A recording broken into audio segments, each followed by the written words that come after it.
So hello everyone, welcome to my YouTube channel. I hope you guys are doing great. So in this video I'm going to show you how you can model this kind of ancient metal shot in the Blender. So without any further delay, now let's get started tutorial. And here you can see guys, we are going to make exactly this, and this is the final model basically.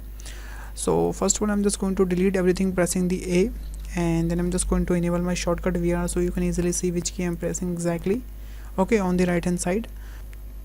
So first of all, I'm just going to add one cylinder pressing the shift A, something like that, and then I'm just going to my front view and going to scale this cylinder something like that, and that much scale is fine to me. And after scaling, I'm just going to apply this scale pressing the control A, and then I'm just going to my edit mode of this cylinder and going to add some edge loop. So right now I'm just going to add some I think 8 edge loop is look fine to me.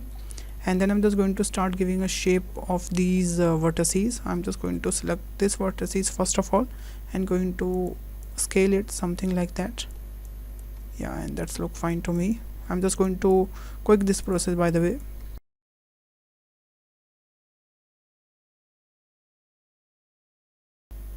So now here you can see, now we have a perfect shape here. So now I'm just going to again my edit mode of this cylinder, and then I'm just going to select my top part of this cylinder pressing these 3, and then I'm just going to my front view and going to extrude it, and then I will just press the Z for the location, yeah, something like that, and then I'm just going to extrude it, and same thing I will do, repeat it, and going to scale it something like that. And after that I'm just going to press the I for the insert, and that's look great to me. Here you can see. Okay, and then I'm just going to make the metal part of this bottom side. So I'm just going to edit mode of this cylinder again and going to extrude it pressing the E, then I'm just going to scale it one more time, then I'm just going to extrude, then I'm just going to press the Z for the axis, yeah, and then I'm just going to extrude it, and then I'm just going to scale it and do one more time, same thing, something like that, and that's look fine to me. After that I'm just going to add one subdivision surface modifier, adding the more smooth. But before adding the subdivision surface modifier, I'm just going to adding some supporting edge loop into these parts, because if I'm not going to add the supporting loop, so these part will be going to mix with this subdivision surface modifier. So I'm just going to select all 4 parts, then I'm just going to press in the control B, and this is the shortcut of the bevel. Then I'm just going to add one extra edge loop, and here you can see now we have some good supporting loop. So now if I will just add the subdivision surface modifier from here, so here you can see that will look like this, and for this we'll just go to the press the I, and then I'm just going to press the I again, yeah, so that will look great to me. And after that we can just increase the viewport level, so that look fine to me.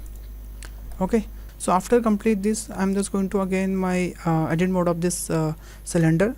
Okay, and then I'm just going to select some faces from here.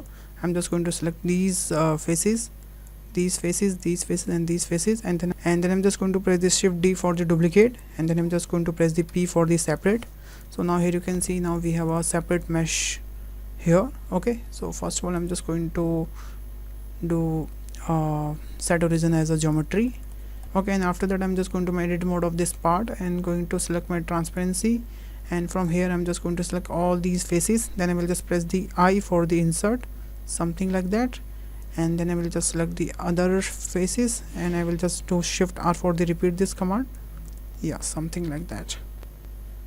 Okay, and after that I'm just going to select these middle faces, and after that I'm just going to delete these faces pressing the delete and faces, and then I'm just going to select the all faces again, and from here I'm just going to set the origin as an individual origin, then I'm just going to pressing the I, so it will automatically invert these things, something like that, and then I'm just going to press the control I for the inverse deselection, and then I'm just going to set this origin as a median point first of all, and then I'm just going to extrude pressing the alt E, extrude along the normals, and something like that. Yeah, so now we have that kind of shape here, and that's look great to me. Here you can see. Okay, and after that I'm just going to add the cone into our scene. I'm just going to add the cone pressing the shift A, and then I'm just going to change as a view, and after that I'm just going to scale this second radius basically. Yeah, something like that. And going to decrease the depth as well. Yeah, that's look fine to me. And after that I'm just going to keep it here. Okay, and I think we should scale little more, something like that. And after that you have to just apply the scale first of all. Then I'm just going to keep it here. After that I'm just going to set this cone origin to the 3D cursor. So for that I'm just going to press the right click, and here you will see the set origin as a 3D cursor. So it will automatically move this origin point to the 3D cursor. So now if I'm just going to rotate it, so it's going to rotate along this 3D cursor, and that look fine to me. Okay, so then I'm just going to press the Shift D, but before doing I'm just going to apply the shade smooth first of all, and then I'm just going to do auto smooth as well, so we don't need to repeat this process to other duplicates as well. So then I'm just going to press the Shift D, and then I'm just going to rotate it into a Z axis, something like that. And after that I'm just going to repeat this command pressing the Shift R, something like that. So now we have a perfect cone here.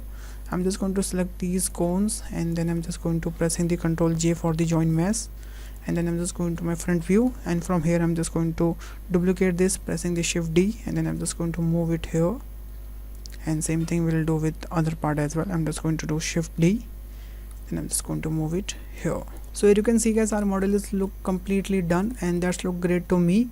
And after complete your model, you can just apply the texture into your model, and when you apply the texture it will look like this.